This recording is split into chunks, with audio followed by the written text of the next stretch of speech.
Fantástico foi a El Salvador, país da América Central, que acaba de reeleger Nayib Bukele para a presidência, com mais de 80% dos votos, e está chamando a atenção do mundo por causa de um plano controverso de combate ao crime. Uma das ações e símbolo do governo é a criação de uma mega prisão de segurança máxima, com capacidade para 40 mil detentos. Álvaro Pereira Júnior está aqui conosco. Ele e o repórter cinematográfico Lúcio Rodrigues acabaram de voltar lá de El Salvador. Álvaro, bem-vindo, boa noite. Queria que você dividisse conosco suas impressões, o que nós vamos ver nessa reportagem especial. Oi, Maju, oi, Poli, boa noite para todo mundo. A gente vai ver um país que, de fato, extinguiu a violência. Eu nunca tinha visto nada parecido. Já tive em outros lugares da América Central, perigosos, em que a gente precisa estar sempre atento, e lá em El Salvador a tranquilidade é total. A questão é, qual é o preço dessa segurança? O preço é bloquear quase completamente os direitos humanos.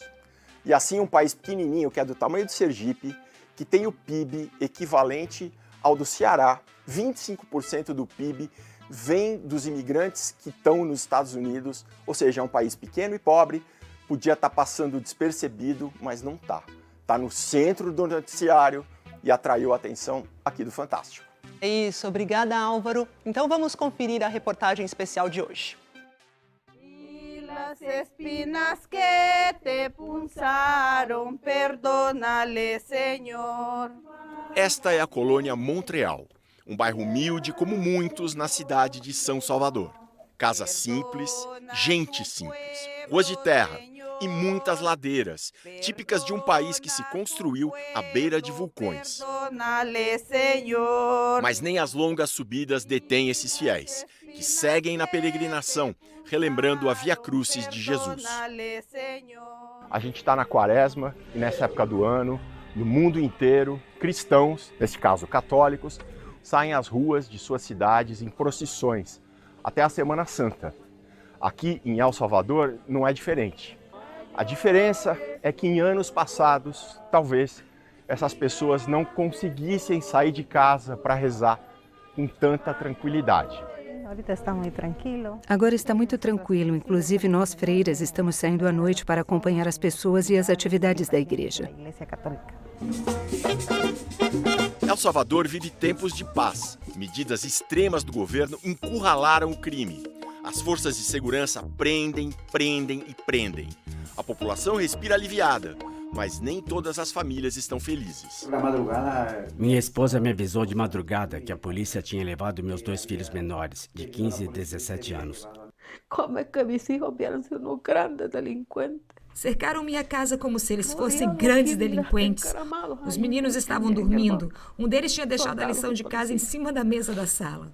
1 hora depois, prenderam meu filho mais velho, de 24 anos, no hospital, acompanhando o parto da mulher. A mesma patrulha que ajudou a gente, levando o casal para a maternidade, acabou prendendo meu filho. As pessoas em casa podem estar pensando, todo pai, toda mãe acham que seus filhos são inocentes. Por que os seus são inocentes mesmo? Os 3 moravam aqui. Estudavam e trabalhavam o dia todo. No fim de semana me ajudavam no cultivo de feijão e milho. Nem tinham tempo de andar por aí vadiando. Desde os anos 90, El Salvador vivia sob o controle de gigantescas facções criminosas, chamadas em espanhol de maras ou pandilhas. São como corporações do crime, de tão poderosas. De um lado, a Mara Salvatrucha, também conhecida por MS-13. Do outro, seus inimigos mortais, a Barrio 18, Bairro 18. As facções surgem como grupos juvenis em comunidades urbanas e na década de 90 são alimentadas pela deportação de salvadorenhos pelos Estados Unidos. Muitos eram condenados lá, lideravam quadrilhas, mas quando são devolvidos para cá, ficam livres. E aqui encontram jovens excluídos da sociedade, dispostos a atuar em bandos.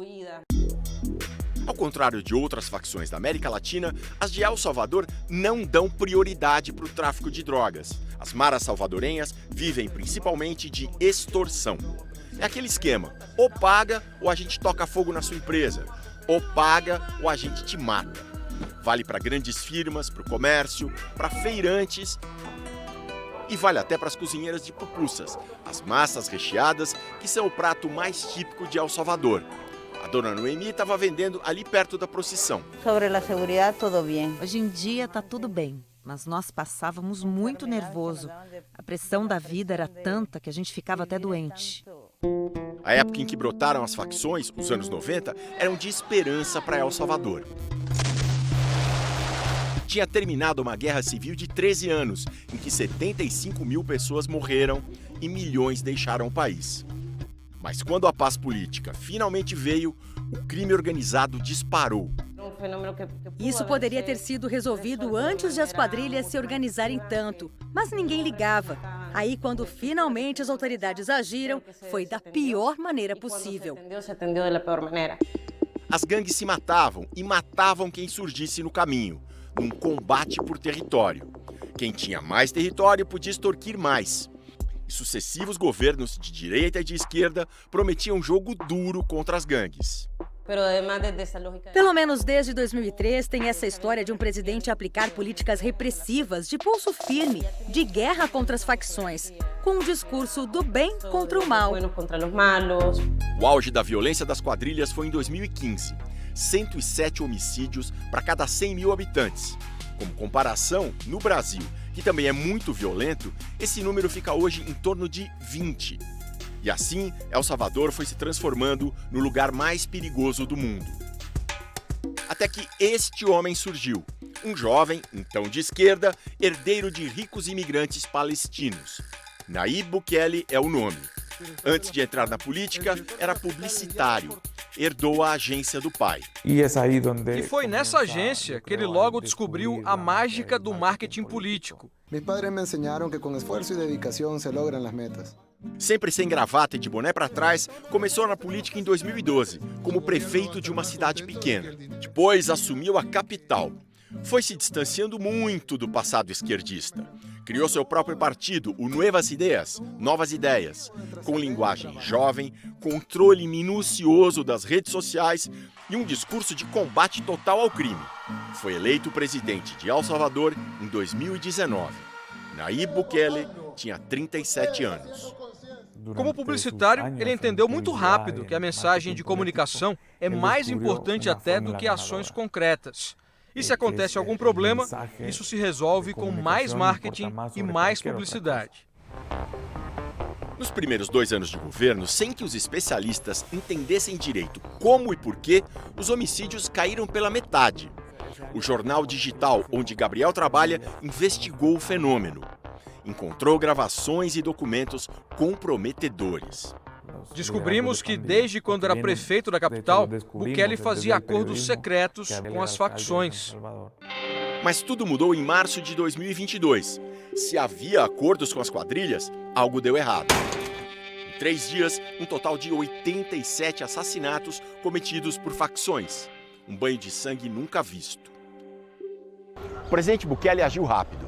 Nada de negociação com as quadrilhas. Foi decretado um estado de exceção. Era para durar 1 mês.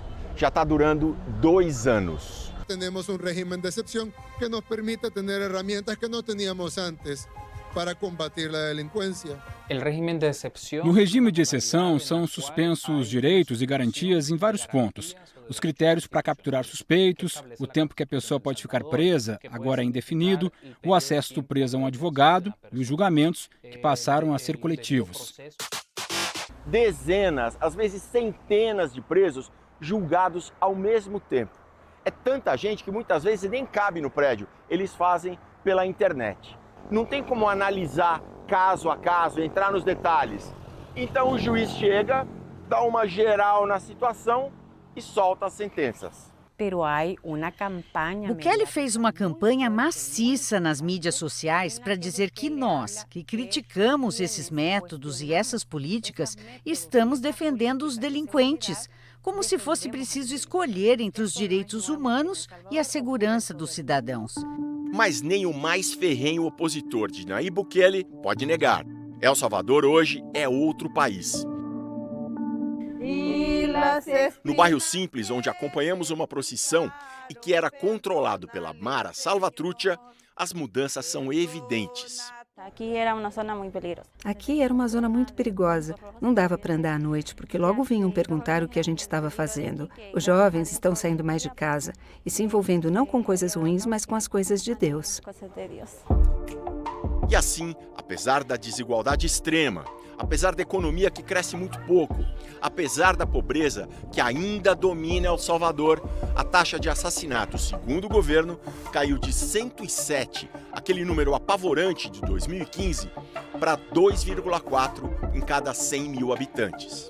El país más pequeño de América es ahora ejemplo para países más grandes que cuentan con más recursos, porque los logros en seguridad son irrefutables. A ponto de atrair americanos e canadenses, interessados na segurança, nas ondas e no uso de dinheiro virtual. Em El Salvador, que está dolarizado desde 2001, uma dessas moedas virtuais agora também é moeda corrente, por ordem de Bukele. Mas nas ruas, no dia a dia, a inovação não pegou. Então, como é que se paga na feira? Já nessa praia específica, um point de surf, os gringos adoram a novidade. O americano Aaron está organizando a mudança para cá. Eu comecei a prestar atenção em El Salvador há uns 2 anos e meio, quando Bukele prendeu os membros de quadrilhas. Aí eu pensei, isso é para valer. No entanto, longe das praias turísticas, muitos salvadorenhos se perguntam qual o preço dessa segurança. Porque o regime de exceção reduziu a violência, mas também abalou milhares de famílias. Depois da procissão que nós filmamos, essa senhora resumiu. A segurança melhorou muito. Nossos parentes de outros bairros conseguem nos visitar e nós podemos sair para visitar a família. Mas também sabemos que pessoas talvez inocentes estão pagando pelo que não fizeram. Inocente. Não se pode ter símbolo de pandilla em nenhum lado. Nem en el graffiti, ni en la casa, ni en el cuerpo, ni en la tumba. O regime de exceção é tão duro que uma pessoa pode ser presa por qualquer banalidade. Tipo, ficar nervoso na abordagem policial, ter tatuagens, mesmo que não sejam das facções, ser delatado no Disque Denúncia, praticar agrupações ilícitas, uma expressão genérica que pode significar qualquer coisa. Uma vez levado, o cidadão desaparece no sistema prisional e sobra para a família tentar encontrar. Meu filho está preso há 1 ano e hoje vim tentar falar com o defensor público para ver se me dão alguma informação. Como os presos são pobres, não podem pagar advogado. Na defensoria pública, os parentes madrugam na fila. Meu filho está na cadeia há 2 anos, não tem antecedentes criminais. Simplesmente o levaram sem dizer por quê. Não posso mais viver sem ele, ele trabalha, me ajuda nas contas de casa. A gente vem há vários dias tentar falar com o advogado que pegou o caso do meu marido, mas ele nunca está. Agora deram uma data em março, que vai ser o turno desse advogado. Uma saída é procurar organizações de ajuda jurídica. A prisão do meu filho foi um abuso de autoridade. Um jovem de 23 anos, trabalhador, empreendedor, foi parado pela polícia na rua e o levaram porque tinha tatuagens, mas são artísticas. As tatuagens são 2 rosas, com os nomes dos filhos. Eu tenho os diplomas dos cursos de mecânico de máquinas que ele fazia, tenho um abaixo-assinado dos vizinhos dizendo que ele é trabalhador e uma carta do chefe dele elogiando que era um moço ético e dedicado. É tanta gente presa que o governo inaugurou no ano passado a maior penitenciária do mundo, o Centro de Confinamento do Terrorismo, CECOT. Nossa equipe se deslocou até lá, a 1 hora da capital. Mas... Mesmo para passar é necessário um permisso? Igual. Acho que eles vão expulsar a gente. De onde poderíamos gravar? Na carretera. Não é que não pode entrar no CECOT, o Presídio de Segurança Máxima. Não pode nem chegar perto. Faltam 1.600 metros, já tem um bloqueio. De acordo com o governo, é o presídio que tem os criminosos mais perigosos do país. Estamos há semanas negociando com o governo de El Salvador. A nossa entrada não foi liberada. E agora os policiais não deixam nem a gente passar na estrada. Para mostrar como é lá dentro, a presidência divulga vídeos de ação. Homens tatuados dos pés à cabeça, como é regra nas facções. Todos estão carecas. Só saem das celas meia hora por dia. Não podem usar talheres nem colchões. Eles se deitam diretamente em chapas de metal. A capacidade é para 40 mil presos. Estima-se que 4 mil estejam hoje no Secote. Por ironia, um mega presídio para o crime organizado é a cadeia com melhores condições do país. Tudo novo, 3 refeições por dia. Já as pessoas comuns, que são presas por qualquer bobagem, essas vão para os presídios antigos, muitos deles mal cuidados e com superlotação. Nós deixamos o pacote com comida e roupas na porta da cadeia para ser entregue para o meu marido preso. Mas a gente não sabe se chega mesmo para ele. O rapaz se chama Roberto Carlos, em homenagem ao cantor. A esposa e a mãe não sabem nem se o jovem está vivo. Uma vez saiu uma lista de pessoas que tinham morrido na cadeia e o nome do meu marido estava lá. Só que eu fui até o IML e o corpo não estava, então talvez tenha sido alguma confusão. Não há visitas, não há contato com o preso. Em muitos casos se passam meses sem acusação formal. Como uma democracia aprova um sistema tão implacável, para muitos desumano e por tanto tempo? Para entender, vamos voltar 3 anos, quando o presidente declarou guerra aos opositores. A escalada autoritária do presidente Nayib Bukele tem uma data-chave: 9 de fevereiro de 2020. Bukele estava na presidência fazia 8 meses e vinha tentando aprovar um empréstimo de cerca de 550 milhões de reais para um grande plano de segurança.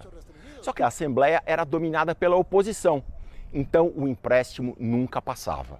Até que um dia Bukele perdeu a paciência, convocou uma sessão extraordinária um domingo e convocou também os seus apoiadores para ficarem aqui fora pressionando os deputados. No dia apareceu o exército e apareceu a polícia, que invadiram a Assembleia. Bukele entrou e ficou em silêncio, rezando. Minutos depois ele saiu e disse para a multidão de apoiadores que tinha conversado com Deus. Deus teria pedido paciência. E aí, depois de chamar os deputados de sem vergonhas, o presidente ameaçou. Agora eles sabem que se quisermos apertar o botão, apertamos o botão. Que botão era esse? Os salvadorenhos foram saber nos meses seguintes. Um ano depois, o povo elegeu uma nova Assembleia, agora submissa ao presidente. O parlamento confirmou o empréstimo para fazer o plano de segurança. E com o apoio dos deputados, Bukele demitiu o procurador-geral e juízes da Corte Suprema. Botou amigos no lugar. Ele foi controlando as instituições. Já tinha o executivo, aí tomou a Assembleia e tirou os contrapesos do tribunal. Por isso que 2 anos depois, o caminho estava aberto para o regime de exceção. Mas até quando? Fomos perguntar para o governo. Essa aqui é a entrada do ministério. Já tem uma foto gigante do próprio ministro. E lá na frente tem outra do presidente Bukele. Só vamos desativar o regime de exceção quando capturarmos o último membro de facções. Se houver 10, 100 ou 1000 soltos, o regime vai continuar. Qual a porcentagem de quadrilheiros que ainda estão soltos? Que aún estão livres. Uns 25 ou 30%. El Salvador tem 6 milhões e 300 mil habitantes. Desde que começou o regime de exceção, 78 mil pessoas foram presas. É a maior porcentagem de encarceramento do mundo. Dessas 78 mil, os ativistas de direitos humanos estimam que pelo menos 21 mil sejam inocentes. O senhor vem dizendo que a prisão de inocentes é um dano colateral, mas se o judiciário estivesse funcionando normalmente, sem o regime de exceção, esses danos não seriam menores? Não se deve satanizar o regime de exceção. Quem faz isso são as elites globalistas. Claro que qualquer polícia às vezes prende inocentes. A presença do presidente Bukele. Para se manter a segurança, é essencial que o presidente seja Bukele. Nós estamos mudando as leis para blindar El Salvador contra o crime organizado. Eu não queria estar na pele de outro presidente que entrasse e dissesse: "Ai, coitadinhos dos assassinos, já passaram tempos demais presos, o cérebro deles mudou, não são mais criminosos." Acontece que nós, salvadorenhos, não queremos mais bandidos nas nossas ruas. A queda na violência fez de Bukele um dos políticos mais populares do mundo. Ele acaba de ser reeleito, que era proibido pela Constituição, mas os juízes parceiros trataram de permitir. Garantiu mais 5 anos no poder e declarou vitória antes mesmo de as urnas serem abertas. Hemos ganado a presidência da República por segunda vez, com mais del 85% de los votos. Enquanto Bukele celebra, a dona Blanca e o senhor Francisco estão com os 3 filhos presos. Dona Carmen não sabe nem se o filho está vivo na cadeia. E o filho da senhora, Cone, foi detido porque tinha 2 tatuagens de rosas no peito. Em nenhum desses casos existe uma acusação concreta, só a famigerada agrupação ilícita. O problema da violência pode ser resolvido de um jeito mais democrático. Isso pode ser mais lento, gerar discussões, mas respeita os direitos das pessoas. E as organizações de direitos humanos fazem um alerta. Os pobres eram vítimas das quadrilhas. Agora, com o regime de exceção, são vítimas do Estado. Com tantas pessoas na cadeia, muitas crianças estão crescendo sem pai, sem mãe. Se o governo não implantar programas sociais duradouros, se ficar só na repressão, esses jovens vão ser recrutados por novas organizações criminosas.